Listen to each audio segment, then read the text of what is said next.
አርእስተ ዜና ህወሓት ከፖለቲካ ፓርቲነት መሰረዙን ተከትሎ በፕሪቶሪያው የሰላም ስምምነት አፈጻጸም ላይ ስጋት እንዳይሆን ችግሮችን በፖለቲካዊ መንገድ መፍታት ያስፈልጋል ተባለ። በደቡብ ኢትዮጵያ ክልል የባስኬቶ ዞን የላስካ ዙሪያ ወረዳ መምህራን በሚያዝያ ወር ያለ ፈቃዳቸው ደሞዛቸው 50% መቆረጡን የክልሉ መምህራን ማህበር ገለጸ። ከውጭ የሩሲያና የዩክሬን ባለስልጣናት ከ3 ዓመታት በኋላ ለመጀመሪያ ጊዜ ፊት ለፊት ተገናኙ።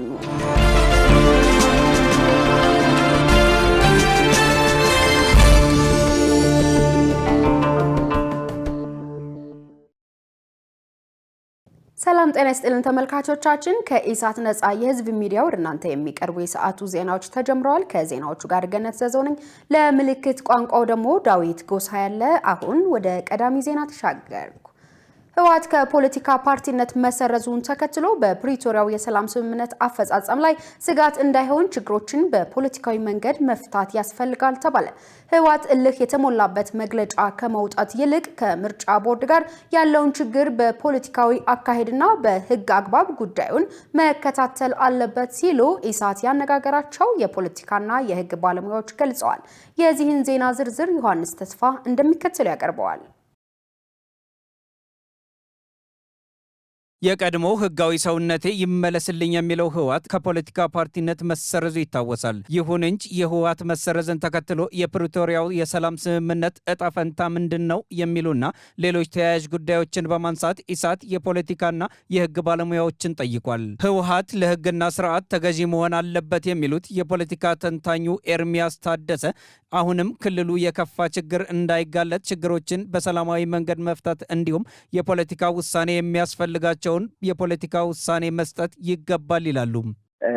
ከእልህም መውጣት ይገባል። በተመሳሳይ መልኩ ከፌዴራል መንግስት በኩል የህወሓት የነበረበት ነገር የሚታወቅ ነው። ሀገር የሚያውቀው የአደባባይ ሚስጥር ነው። በሰላማዊ ነገር ጉዳዩን መፍታት አስፈላጊ ነው ብሎ ካመንና በዛ መድረክ ላይ ከቆመ የፌዴራል መንግስቱን ከእልህ ወጥቶ ፖለቲካዊ ውሳኔዎች ወስኖ ጉዳዩን ማስኬድ የተሻለ ነው ብዬ አምናለሁ። ከህወሓት በኩል የሚወጡት መግለጫዎች ከተመለከተን ነገሩ በእልህ የተያዘ ይመስላል። የሚያወጧቸው መግለጫዎች እኛ እንዲያናደርግም ይህንን አንፈጽምም የሚሉ አይነት ይዘቶች አላቸው። በምርጫ ቦርድ በኩል የሚሰጡ ውሳኔዎች ያው ተመሳሳይ የእልህ አካሄድ ይመስላሉ። ስለዚህ እሱን ረገብ አድርጎ ወደ ጠረጴዛ መምጣት ፖለቲካዊ ውሳኔዎችን መወሰን ይገባል የሚል እምነት ነው ያለኝ። በሌላ በኩል የህግ ባለሙያው ካሳሁን ሙላቱ እንደገለጹት ህወሓት ከፓርቲነት የተሰረዝኩት አላግባብ ነው ብሎ የሚያምን ከሆነ ለፍርድ ቤት አቤቱታውን ማቅረብ እንጂ በመግለጫው ላይ የሚያሳየው እልህ ተገቢ አለመሆኑን ይገልጻሉ።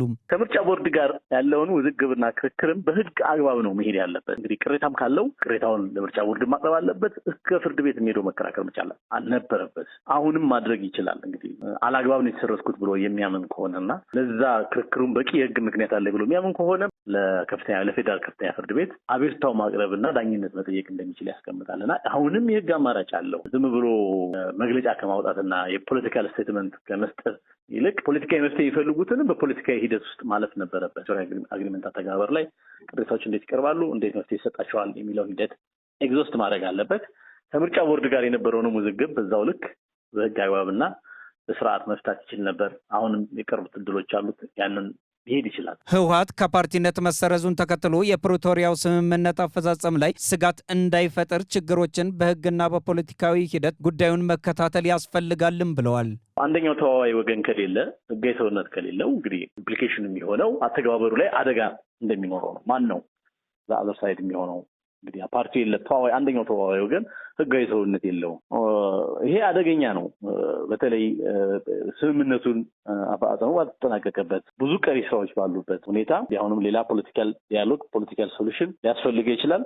ህወሓትም ሁለቱንም መንገድ መሄድ መቻል አለበት። ህጋዊ መንገዶችንም መሞከር አለበት፣ የፖለቲካል ሶሉሽንንም መሞከር አለበት እና እንግዲህ ሁሌም የሰላሙን አማራጭ ነው መከተል ያለበት። ተመልሶ ወደ ግጭት የማይገባበትን መንገድ ነው መፍጠር ያለባቸው። ነገር ግን አፈጻጸሙ ላይ ክፍተት ይፈጥራል የሚለው ኦልሞስት አንደኛው ተዋዋይ ወገን ህጋዊ ሰውነት በሌለበት የፖለቲካ እንቅስቃሴ ማድረግ በማይችልበት ሁኔታ ውስጥ ሆኖ የፕሪቶሪያው ስምምነትን እንዲያስፈጽም ኃላፊነትን ሊወስድ የሚችልበትም ሁኔታ ማይፈጠር አስቸጋሪ ነው የሚሆነው። ያንን ስምምነት በሌላ መልኩ ለማስፈጸም ታስቦ ካልሆነ አይገባኝ ነው። ቀደም ሲል የነበረው ጦርነት በዓለም አቀፍ ግንኙነት በሰው ሕይወትና በንብረት ላይ ያሳደረው ተጽዕኖ ቀላል የማይባል አይደለም። በመሆኑም ክልሉ ወደ ነበረበት እንዳይመለስ ችግሮችን በጠረጴዛ ዙሪያ ውይይትና በድርድር መፍታት ይገባል ሲሉ ኢሳት ያነጋገራቸው የፖለቲካና የሕግ ባለሙያዎች በአጽንኦት ተናግረዋል።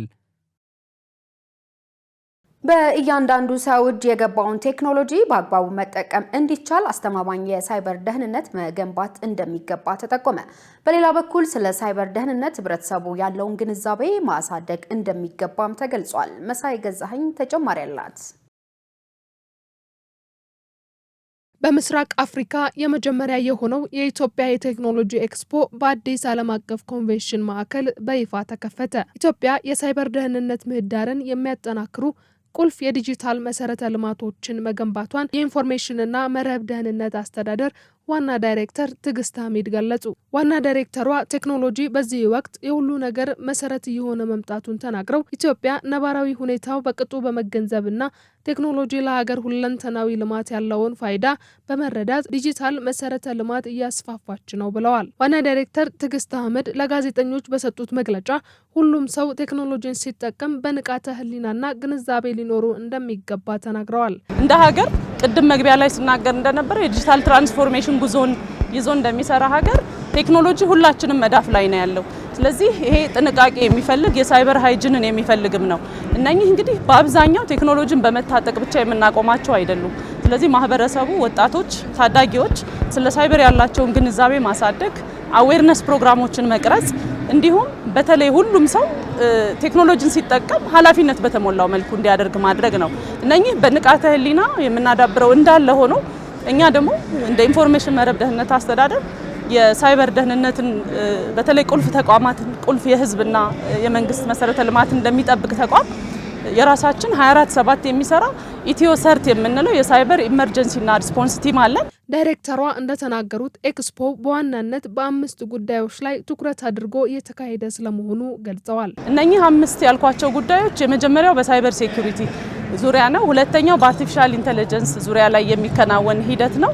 በሶስተኛነት የፊንቴክ የምንለው የፋይናንስ ሴክተሩን እያንቀሳቀሰ ያለው የፋይናንሻል ቴክኖሎጂ ነው። አራተኛነት የቴክኖሎጂ ኤዱኬሽን የምንለው እንግዲህ ሁሉንም ነገር ያለ ምሁራን ማከናወን ስለማንችል የቴክኖሎጂ ትምህርት የደረሰበትን ለህብረተሰቡ የማስተዋወቅ ብሎም ምሁራን እንዲወያዩ ሀሳባቸውን እንዲገልጹና የተለያዩ የጥናት ወረቀቶች ቀርበው እነዛ ላይ ምክር የምናደርግ ይሆናል። በአምስተኛነት የያዝነው ስማርት ሲቲ ነው። እንግዲህ ሀገራችን እንደምታውቁት የተለያዩ የኮሪደር ልማቶችን ቀርጻ እየሰራች ነው። እነኚህ የኮሪደር ልማቶች ኮሪደርን ከማስዋብ ኢኮሲስተሙን ከማዘመን በበለጠ ለማህበረሰቡ ምቹ የሆነ ደህንነቱ በተለይ የሴፍ ሲቲ የምንለው ኮንሰፕት የተረጋገጠበት እንዲሆን የተለያዩ አጋር አካላት የሚመክሩበት የስማርት ሲቲ አጀንዳንም ይዘናል ማለት ነው። አክለውም ምሁራን የሚያቀርቡትን ጥናቶች ዋቢ በማድረግ ውይይት እንደሚደረግበትና የቀጣይ ትኩረት አቅጣጫ የሚቀመጥበት ስለመሆኑ ጠቁመዋል። እነኚህ መድረኮች እንግዲህ ከምንም በላይ የሳይበር ሴኩሪቲ እውቀታችንን የሚያሳድጉ አቅማችንን የሚፈትሹ ናቸው ማለት ነው። በዋናነት ምሁራን ያቀረቧቸውን የጥናት ወረቀቶች ደግሞ አቅርበን ውይይት ይደረጋል።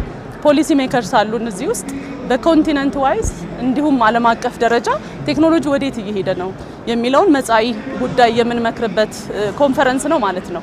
የቴክኖሎጂ ኤክስፖ እስከ ግንቦት 10 2017 ዓ.ም የሚቆይ ሲሆን የበርካታ ሀገራት ግዙፍ የቴክኖሎጂ ኩባንያዎች ከ10,000 በላይ ተሳታፊዎች እየተሳተፉበት ነው።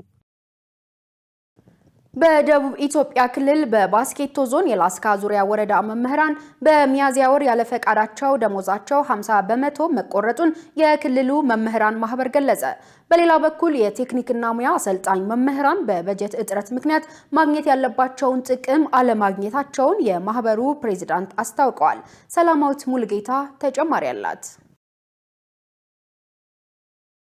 በደቡብ ኢትዮጵያ ክልል ከዚህ ቀደም የመምህራን ደሞዝ በአግባቡ ባለመከፈሉ ሳቢያ ለማህበራዊና ኢኮኖሚያዊ ችግር ተጋልጠናል ሲሉ ቅሬታ ሲያሰሙ እንደነበር ይታወቃል። ከሰሞኑም በክልሉ ባስኬቶ ዞን የላስካ ዙሪያ ወረዳ መምህራን በአመራሮች ያለ ፈቃዳቸውና ውይይት ሳይደረግ ደሞዛቸው በመቆረጡ ሳቢያ መምህራኑ ቅሬታቸው ሲያሰሙ ነበር። የክልሉ የመምህራን ማህበር ፕሬዝዳንት አቶ አማኑኤል ጳውሎስ ጉዳዩን አስመልክቶ በሰጡት ማብራሪያ በባስኬቶ ዞን የላስካ ዙሪያ ወረዳ 950 የሚሆኑ መምህራን በሚያዝያ ወር ፍቃዳቸው ሳይጠየቅ 50 በመቶ የሚሆነውን ደሞዛቸው እንደተቆረጠባቸው ገልጸዋል። ይሄን ያህል ደሞዝ መቆረጥ አለበት ተብሎ በፍርድ ቤት ሂደት ካልሆነ በስተቀር ከመምህር ከሰራተኛ ደሞዝ መቆረጥ የለበትም። ላስካ ዙሪያ ወረዳ ምንድን ያደረገው ከሚያዝያ ወር ከመምህራንና ሰራተኞች በህዳሴው ግድብ 50% እንዲቆረጥ የሚል ደብዳቤ ነው ጻፉ። ከዚህ የተነሳ አሁን ከፍተኛ የሆነ የመምህራን ቅሬታ ተነስቶ እኛም ከክልል ትምህርት ቢሮም ከዞኑ መምህራን ማህበርና ከዞን አመራሮች ጋር አሁን እየተወያየን ነው ያለነው። ስለዚህ ምንድነው የዙሪያ ወረዳ መምህራኖች ወደ 950 የሚጠጉ ናቸው።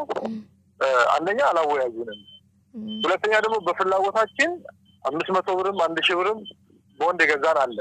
ያ ታሳቢ ሳይደረግ በመስተዳድር ውሳኔ ተብሎ መምህሩ ሳያው የሚቆራረጡ ነገሮች አሉ። እነኚህ ሁሉ መቆም አለባቸው። ከዚህ ባለፈም በክልሉ በአንዳንድ ዞኖች ላይ ደሞዝ የማቆራረጥና በአግባቡ ያለ መክፈል ሁኔታዎች እንደሚታዩ አንስተዋል።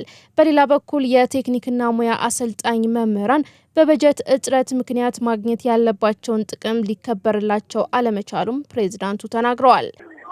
ቴክኒክና ሙያ ትምህርትና ስልጠና በክልላችን ወደ 35 የሚሆኑ ኮሌጆች አሉ። በእነዚህ ኮሌጆች የሚያስተምሩ መምህራን አሉ። እነዚህ መምህራን የደረጃ እድገት የክልሉ መምህራን ማህበርም በክልሉ ቴክኒክና ሙያም ኮሚቴ ተዋቅሮ ሁሉም ኮሌጆች ሄዶ ተወዳድረው ያለፉ መምህራን ጥቅም ማግኘት ሲገባቸው በጀት ባለመያዙ ምክንያት ያው ጥቅማቸው ሊከበርላቸው ባለመቻሉ ያም በግሩም ያቀርበን ቢሮም ደግሞ ለክልሉ መስተዳድር ምክር ቤት ያቀርበው ችግሩ የበጀት አለመያዝ ነው።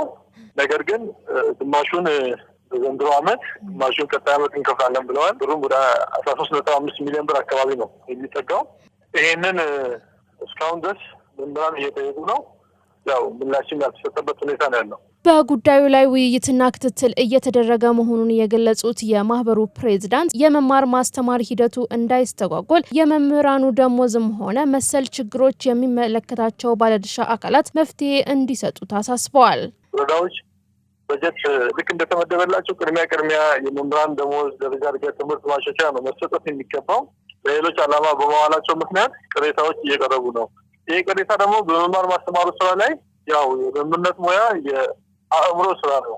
ስለዚህ ትኩረቱን በሙሉ ለመማር ማስተማር ስራ በማድረግ የነገ ሀገር ተረካቢ ዜጋን ከመቅረጽ አንጻር ልጆቹ ነው ትኩረት መስጠት የሚገባው። አሁን የዳቦ ጉዳይ፣ የደሞዝ ጉዳይ፣ የእንጀራ ጉዳይ እያሳሰበው ወደ ወረዳ፣ ወደ ዞን፣ ወደ ክልል እየደወለ ጊዜውን ከሚያቃጥል ታች ያለ መስተዳድር አካባቢ የሚገኙ አመራሮች ትኩረት ሰጥተው የመምህራን እና ሰራተኞች ደሞዝ ደረጃ እድገት ትምህርት ማሻሻያ በነገራችን ከግዛ ጋርም መገናኘት የለበትም። ሰራተኛው 30 ቀን ሙሉ ሰርቶ ደሞዙን በወቅቱ ማግኘት አለበት። በዚህ ኑሮ ውድነት እንኳን ደሞዙን አግኝቶ ደሞዙንም ሲያጣ በጣም ከፍተኛ ችግር ውስጥ ነው የሚወድቀው።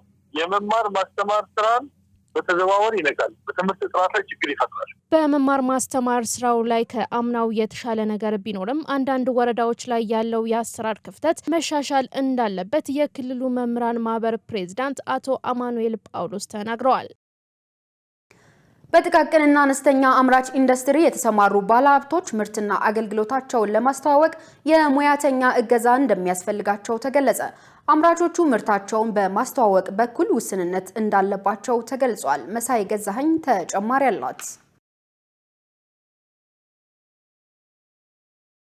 በኢትዮጵያ ውስጥ ህብረተሰቡ ለሀገር ውስጥ ምርቶች ባለው ዝቅተኛ አመለካከትና የምርት ጥራት ማነስ በሀገር ውስጥ በተለያዩ ዘርፍ የሚሰሩ አምራች ኢንዱስትሪዎች የገበያ ትስስር በማጣት እንደሚቸገሩ ይገለጻል። የኢትዮጵያ ኢንተርፕራይዝ ልማት በዘርፉ ተሰማርተው የሚሰሩ አምራች ኢንዱስትሪዎች ችግር እንዲቀረፍ ምርት በጥራት ከማምረት ጀምሮ የገበያ ትስስር እንዲፈጠርላቸው እየሰራ እንደሚገኝ በተለያየ ጊዜ ይገለጻል። በዘልማድ የሚሰሩ አንዳንድ አምራች ኢንዱስትሪዎች ስለ ምርታቸው መግለጽና ማስተዋወቅ ላይ የብቃት ውስንነት እንዳለባቸው ኢሳት ያነጋገራቸው በኢትዮጵያ ኢንተርፕራይዝ ልማት ኢንቨስትመንትና ፕሮሞሽን ገበያ ልማት መሪ ስራ አስፈጻሚ ስዩም ውጅራ ተናግረዋል።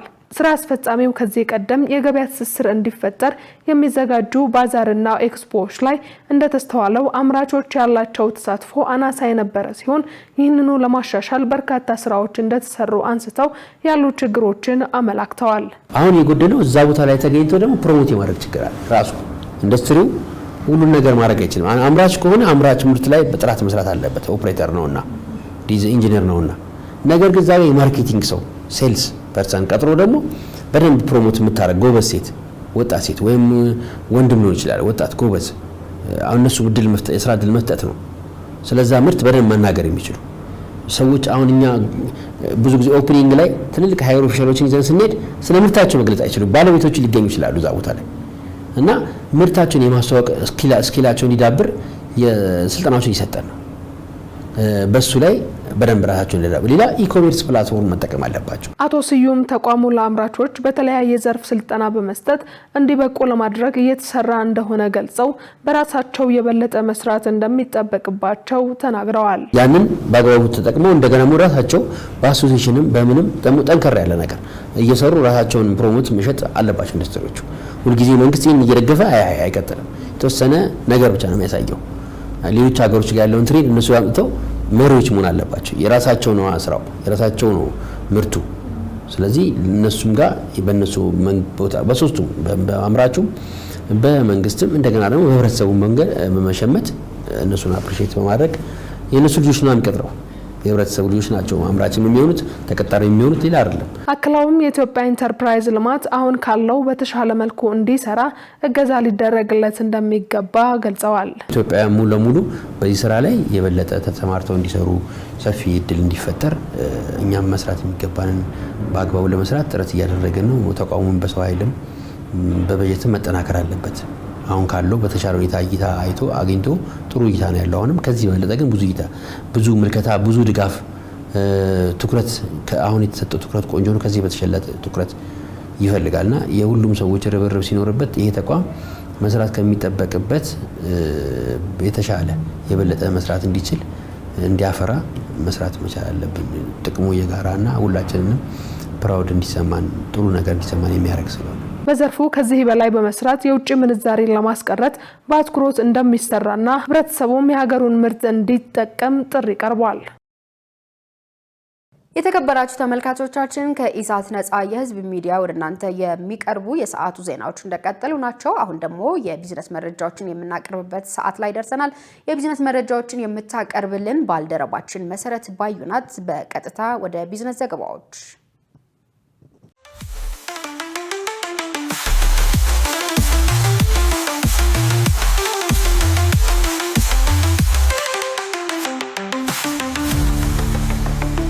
ሰላም ጤና ይስጥልን ውድ ተመልካቾቻችን ከኢሳት ነጻ የህዝብ ሚዲያ ለለቱ ያዘጋጀናቸውን የቢዝነስ ዘገባዎች ይዤላችሁ ቀርቤያለሁ ከዘገባዎቹ ጋር መሰረት ባዩ ነኝ አብራችሁን ቆዩ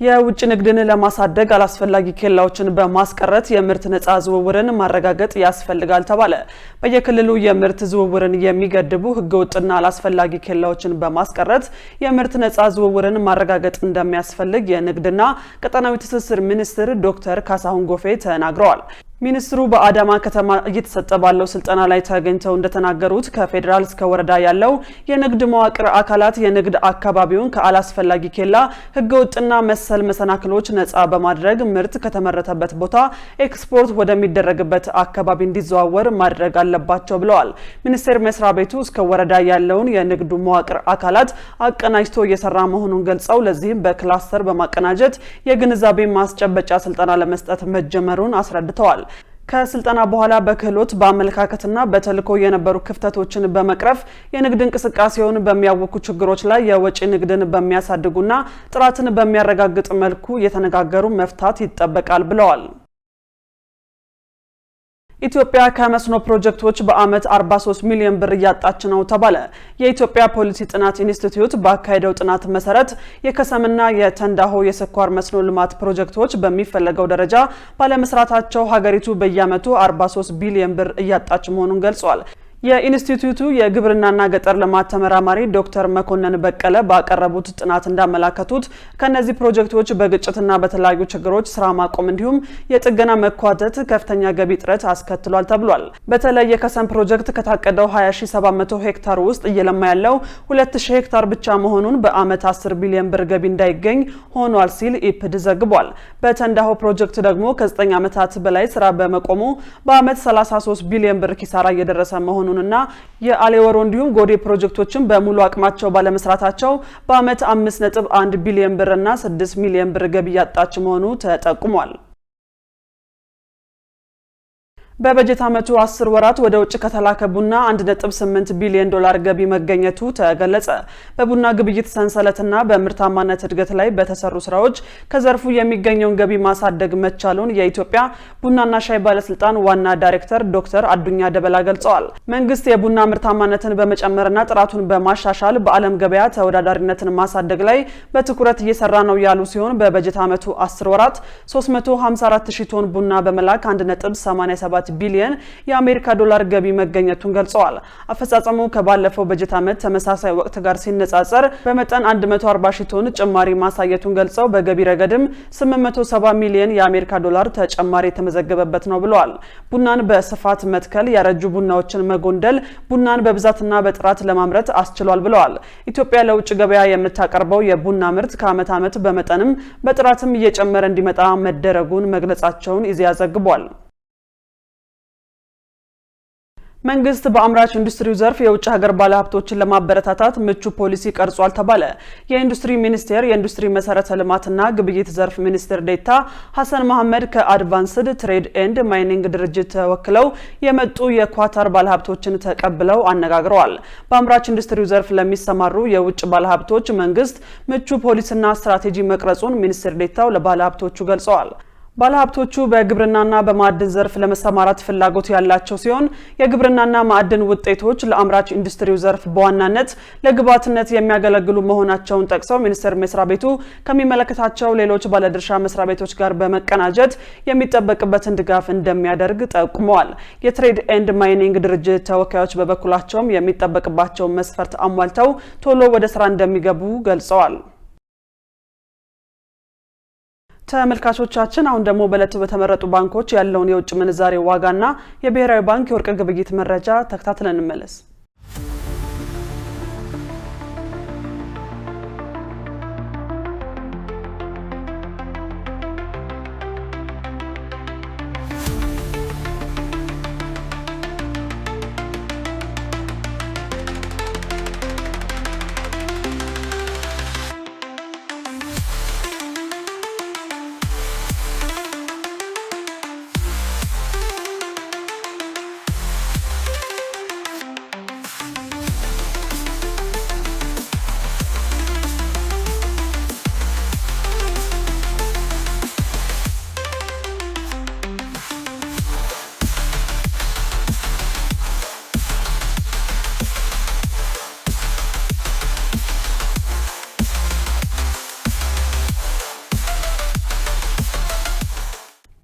የተከበራችሁ ተመልካቾቻችን ከኢሳት ነጻ የህዝብ ሚዲያ ለዕለቱ ያዝናቸው የቢዝነስ ዘገባዎች በዚሁ ተጠናቀዋል። ወደ ቀሪዎቹ ዜናዎች እንመለስ።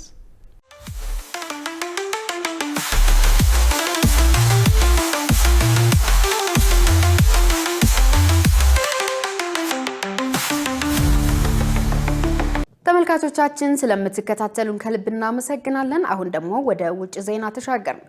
በህንድና ፓኪስታን መካከል ያለውን ግጭት ለማስቆም የተሳካ የተኩስ አቁም ስምምነት ያደረጉት ዶናልድ ትራምፕ ለግጭቱ ዘላቂ መፍትሄ ሊያመጡ እንደሚችሉ ታምኖባቸዋል ተባለ። እንደ አውሮፓውያኑ አቆጣጠር ከ1948 ጀምሮ በካሽሚር ውስጥ በተነሳው ግጭት በ10 ሺዎች የሚቆጠሩ ሰዎች ተገድለዋል። ዮሐንስ ተስፋ ተጨማሪ አለው። በየክረምቱ በሺዎች የሚቆጠሩ ከብቶች ወደ ሰሜን ይንቀሳቀሳሉ። እነዚህ የካሽሚር እረኞች ሲሆኑ ብዙዎቹ በህንድ ከሚተዳደረው የካሽሚር ግዛት የተፈናቀሉ ናቸው። የተኩስ አቁም ስላልተደረገ መንገዳቸው ለብዙ መቶ ዓመታት አልተለወጠም። በጦርነት ጊዜ ውጥረት አለ። እናም አካባቢያችን ሞቃት ነው። ሁሉንም ለኑሯችን ስንል አደጋ ላይ መጣል አለብን። ከህንድ ጋር በምንዋሰንበት ድንበር ላይ ወደሚገኙ የግጦሽ መሬቶች መንጋዎቻችንን መውሰድም ይኖርብናል። ፋሪዱላህ ዳቦ እያደረቀ ለተጠቃሚዎች የሚያቀርብ ሲሆን ይህም እንደ ምግብነት ያገለግላል። በህንድ ከሚተዳደረው ካሽሚር የተፈናቀሉ በመቶዎች የሚቆጠሩ ቤተሰቦች መኖሪያ በሆነው በማናፓኒያ የስደተኞች ካምፕም ይሸጣል። የዚች ሴት ወንድም ደግሞ ለ4 አስርት ዓመታት ጠፍቶባታል። ልቧ አሁንም ከድንበር ማዶ ቢሆንም ወደዚያ መሄድ ግን አልቻለችም።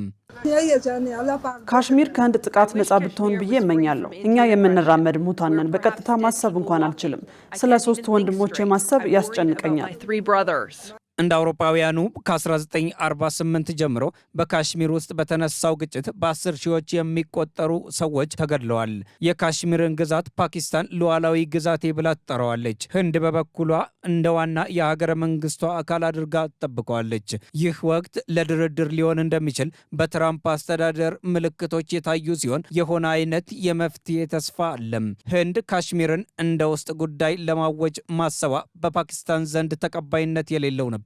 ይህም አለመግባባቱን በተለያዩ የተባበሩት መንግስታት ድርጅት ውሳኔዎች መሰረት መፈታት እንዳለበት አሜሪካ ታምናለች። በህንድና በፓኪስታን መካከል እየተባባሰ የመጣው ብጥብጥ ለማስቆም የኔ አስተዳደር በተሳካ ሁኔታ ታሪካዊ ተኩስ አቁም ስምምነት አድርጓል እና ይህንን ለማድረግ ንግድን በስፋት ተጠቀምኩበት። ወዳጆች ሆይ ኑ ስምምነት እንፍጠር አልኳቸው። አንዳንድ ንግዶችን እናድርግ፣ ኒኩለርና ሚሳይሎችን አንገበያይ። በሚሳኤልና በቦምብ በምታመሰው ግዛት ሌላ ትውልድ የካሽሚር ልጆች እያደጉ ነው። የ12 ዓመቱ ታዳጊ መንግስት የመጨረሻውን መፍትሄ ከመስጠት ይልቅ የተኩስ አቅምን መቀበሉን ተችቷል። በሁለቱም በኩል ያሉት ካሽሚሮች ሙስሊሞች ናቸው እና ሁለቱም ወገኖች አንድ ላይ ቢሆኑ እመኛለሁ። ወደፊትም ከድንበር ማዶ ያሉት ካሽሚራውያን ነፃነታቸውን እንዲያገኙ ተስፋ አደርጋለሁ። የአሁኑ ጦርነት ቆሟል። ነገር ግን የእርስ በርስ ጦርነት ጠባሳ ሊፈወስ የሚችለው በካሽሚር ህዝብ ፍላጎት መሰረት ዘላቂ ሰላምና የካሽሚር አለመግባባት መፍትሄ ሲሰጠው ብቻ ነው በማለት ብዙዎች ለሁለቱ ሀገራት ዘላቂ ሰላም እየጮሁም ይገኛሉ። መረጃውን ስናጠናቅር አልጀዚራ፣ ኢንዲያን ታይምስ እና ሌሎችን በዋቢነት ተጠቅመናል። የሩሲያና የዩክሬን ባለስልጣናት ከ3 ዓመታት በኋላ ለመጀመሪያ ጊዜ ፊት ለፊት ተገናኙ። የሩሲያና የዩክሬን የሰላም ንግግር በኢስታንቡል የተጀመረ ሲሆን ከፈረንጆቹ 22 ጀምሮ የሀገራቱ ባለስልጣናት ፊት ለፊት ሲገናኙ ይህ የመጀመሪያቸው ነው ተብሏል። ስብሰባው እጅ ሳይጨባበጡ የተጀመረ ቢሆንም በሀገራቱ ግንኙነት ላይ መሻሻል ሊታይበት እንደሚችልና አንድ እርምጃ ወደፊት የሚያስኬድ እንደሚሆን ይጠበቃል። የሰላም ውይይቱ የቱርኪዬ ውጭ ጉዳይ ሚኒስትር ሃካን ፊዳንን ጨምሮ በሌሎች የቱርኪዬ ባለስልጣናት አመቻችነት እየተካሄደ መሆኑም ተነግሯል። ሩሲያና ዩክሬን በአንድ ክፍል ውስጥ ቢሆኑም አቋማቸው ግን በጣም የተራራቀ መሆኑን ቢቢሲ ዘግቧል። የአሜሪካው ፕሬዝዳንት ዶናልድ ትራምፕ በበኩላቸው ለንግግሩ መሳካት ፕሬዝዳንት ፑቲንን በተቻለ ፍጥነት ለማግኘት እንደሚፈልጉ ተናግረዋል። የአሜሪካ ውጭ ጉዳይ ሚኒስትር ማርኮ ሩቢዮ በኢስታንቡል ከዩክሬንና ከቱርኪያው ባለስልጣናት ጋር ባደረጉት ስብሰባ መገዳደልን ማቆም ያስፈልጋል ማለታቸው ተመላክቷል። የተከበራችሁ ተመልካቾቻችን አሁን ደግሞ የስፖርት ዘገባዎችን የምንከታተልበት የአየር ሰዓት ላይ ደርሰናል። የስፖርት ዘገባዎችን የሚያቀርብልን ሙልቀን ሰለሞን ነው። በቀጥታ ወደ ስፖርት ዘገባዎች። ለጤንነት፣ ለምርት፣ ለወዳጅነት ሰላም ጤና ይስጥልን ተመልካቾቻችን። ከኢሳት ነጻ የህዝብ ሚዲያ ለዕለተ ዓርብ ያዘጋጀናቸውን ስፖርታዊ መረጃዎች ይዘን ቀርበናል። ከመረጃዎቹ ጋር ሙልቀን ሰለሞን ነው።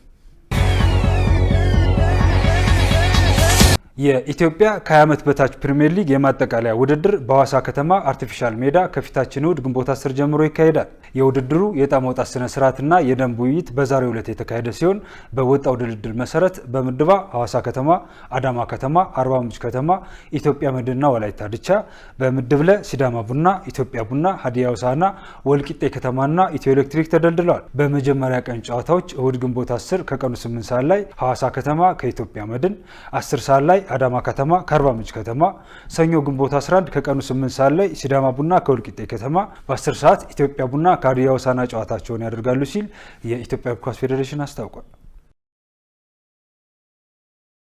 ባርሴሎና የሀገር ውስጥ የሶስትዮሽ ዋንጫ ድሉን አሳካ።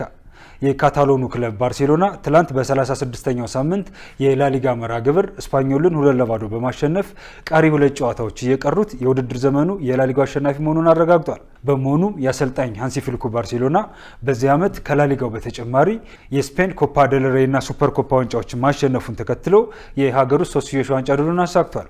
ክለቡ የሶስትዮሽ ድሉን አስመልክቶ በመጪው ሰኞ በባርሴሎና ጎዳናዎች በክፍት ባስ ተዘዋውሮ ለማክበር መቀዱ ተነግሯል። የእንግሊዝ ፕሪሚየር ሊግ የውድድር ዓመቱ ምርጥ ተጫዋችና አሰልጣኝ እጩዎችን ይፋ አደረገ። ሊቨርፑል ሻምፒዮንነቱን ያረጋገጠበት የእንግሊዝ ፕሪሚየር ሊግ የ2024-25 የውድድር ዘመን የዓመቱ ምርጥ ተጫዋችና አሰልጣኝ እጩዎችን ይፋ አድርጓል። ከተጫዋቾች በኩል አሌክዛንደር አይሳክ ከኒውካስል ዩናይትድ፣ ብራያን ምቤሞ ከብሬንትፎርድ፣ ዴክላን ራይስ ከአርሰናል፣ መሐመድ ሳላህ፣ ቨርጂል ቫን ዳይክ እና ሪያል ግራቨንበርች ከሊቨርፑል፣ ሞርጋን ጊብስ ዋይት እና ክሪስ ውድ ከኖቲንጋም ፎረስት በእጩነት መቅረብ ችሏል። በእጩነት ከቀረቡት 8 ተጫዋቾች መካከል የሊጉ አሸናፊ ሊቨርፑል 3 ተጫዋቾችን ሲያስመርጥ ኖቲንጋም ፎረስት 2 ተጫዋቾቹ ተካተዋል። ማንቸስተር ሲቲ፣ ማንቸስተር ዩናይትድ እና ቼልሲ ምንም ተጫዋች ካላስመረጡ ቡድኖች መካከል ናቸው። ከአሰልጣኞች በኩል ደግሞ የኖቲንጋም ፎረስቱ ኑኖ ስፒሪቶ ሳንቶ፣ የሊቨርፑሉ አርኔ ስሎት፣ የኒውካስል ዩናይትዱ ኤዲ ሃው፣ የብሬንትፎርዱ ቶማስ ፍራንክ እና የወልቭዙ ቪቶር ፔሬራ የዓመቱ ምርጥ አሰልጣኝ እጩዎች ውስጥ የተካተቱ ናቸው። በመጨረሻም በተለያዩ የዓለማችን ክፍሎች በሳምንቱ መጨረሻ ቀናት የሚከናወኑ ተጠባቂ እግር ኳስ ጨዋታዎችን እናስታውሳችሁ። የ2025 የእንግሊዝ ኤፍ ኤ ካፕ ፍጻሜ ጨዋታ ነገ ቅዳሜ ከምሽቱ 12:30 ጀምሮ በክሪስታል ፓላስ እና በማንቸስተር ሲቲ መካከል በዌምብሌይ ይደረጋል። ማንቸስተር ሲቲ 13 ጊዜ ለፍጻሜ ደርሰው 7 ጊዜ ሲያሸንፍ፣ ክሪስታል ፓላስ 2 ጊዜ ለፍጻሜ ደርሰው ሁለቱንም ተሸንፏል። በነገው ጨዋታ ክሪስታል ፓላስ ካሸነፈ የአውሮፓ ሊግ ተሳታፊ የሚያደርገውን እድል ያገኛል። የ154 ዓመታት ዕድሜ ያስቆጠረውን እንደ አውሮፓውያን አቆጣጠር ከ1870 ጀምሮ በመካሄድ ላይ የሚገኘውንና በዓለማችን አንጋፋው የእግር ኳስ ውድድር የሆነውን የኤፍኤ ካፕን አርሰናል 14 ጊዜ በመውሰድ ቀዳሚ ሲሆን የአምናው አሸናፊ ማንቸስተር ዩናይትድ 13 ጊዜ በመውሰድ ይከተላል።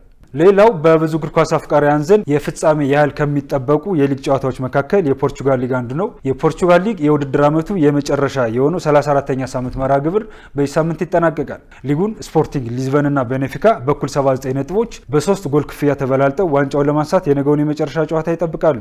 መሪው ስፖርቲንግ ሊዝበን 5ኛ ደረጃ ላይ ከሚገኘው ቪቶሪያ እና 2ኛ ደረጃ ላይ የሚገኘው ቤኔፊካ 4ኛ ደረጃ ላይ ከተቀመጠው ብራጋ ጋር በተመሳሳይ ሰዓት ነገ ከምሽቱ 2 ሰዓት ላይ የሚያደርጓቸው ጨዋታዎች የውድድር ዓመቱን አሸናፊ ክለብ ይወስናሉ። በሌላ በኩል በዚህ ሳምንት በሚጠናቀቀው የሆላንድ ኤርዲቪዚየን ፒኤስቪ እና አያክስ የሊጉ አሸናፊ ለመሆን የመጨረሻውን ጨዋታ ይጠብቃሉ።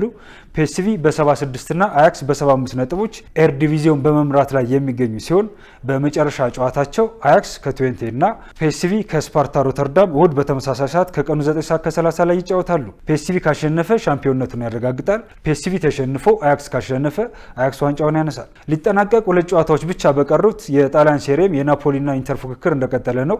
ሁለቱ ክለቦች ሴሪውን በአንድ ነጥብ ተበላልጠው በ78 እና 77 ነጥቦች አንደኛና ሁለተኛ ደረጃ ላይ ተቀምጠዋል። በሴሪው 37ኛ ሳምንት መርሃ ግብር መሪው ናፖሊ ከሜዳው ውጭ ከፓርማ፣ ኢንተር ከላዚዮ፣ ሮማ ከሚላን እሁድ በተመሳሳይ ከምሽቱ 3:45 ላይ ይጫወታሉ። አሸናፊውና ወራጆች በተለዩበት ነገር ግን የአውሮፓ መድረክ ተሳትፎን ለማግኘት ከፍተኛ ፉክክር እየተደረገበት ባለው 37ኛ ሳምንት የእንግሊዝ ፕሪሚየር ሊግ ደግሞ አስቶን ቪላ ከቶተናም ዛሬ ከምሽቱ 3:30፣ ቼልሲ ከማንቸስተር ዩናይትድ ዛሬ ከምሽቱ 4:45 ላይ፣ አርሰናል ከኒውካስል እሁድ አመሻሽ 12:30 ላይ የሚያደርጓቸው ጨዋታዎች በብዙሃን ይጠበቃሉ። ተመልካቾቻችን ከኢሳት ነጻ የህዝብ ሚዲያ ለዕለተ ዓርብ ያዘጋጀናቸው ስፖርታዊ መረጃዎች የተከታተላችኋቸውን ይመስሉ ነበር። ከመረጃዎቹ ጋር ሙሉቀን ሰለሞን አብሬያችሁ ቆየው። መልካም ሰንበት ይሆንላችሁ። ለጤንነት፣ ለምርት፣ ለወዳጅነት የተከበራችሁ ተመልካቾቻችን ከኢሳት ነጻ የህዝብ ሚዲያ የሰዓቱ ዜናዎች ይህን ይመስሉ ነበር። ከዘገባዎቹ ጋር ገነት ዘዘው ነበርኩ። ለምልክት ቋንቋው ደግሞ ዳዊት ጎሳዬ አብሮን ነበር። ተመልካቾቻችን ከዚህ ቀጥሎ የልዩ ዝግጅት ፕሮግራማችን ይቀጥላል። እንድትከታተሉን ከወዲሁ እንጋብዛለን።